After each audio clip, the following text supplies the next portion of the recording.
De moins en moins de navetteurs à destination de Bruxelles. C'est la tendance qui continue à se dessiner selon l'Observatoire bruxellois de l'emploi.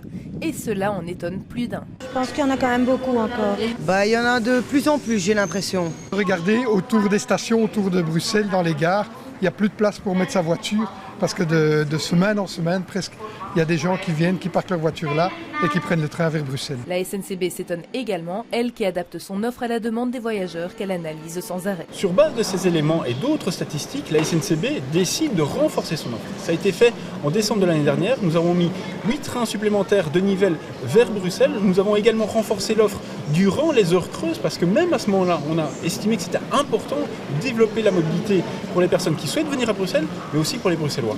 Pour Touring, c'est paradoxal. Le chiffre est inversement proportionnel à l'augmentation des embouteillages. Les automobilistes dénoncent une politique anti-voiture alors que des initiatives pourraient être prises pour désengorger les accès à la capitale. La synchronisation des feux, imposer une réglementation pour les livraisons hors des heures de pointe.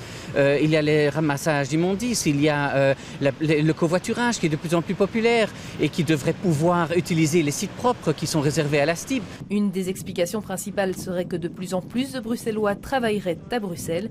Il faut dire que la population active de Bruxelles a augmenté de 17% ces 10 dernières années, contre 7% chez les Wallons et 6% chez les Flamands.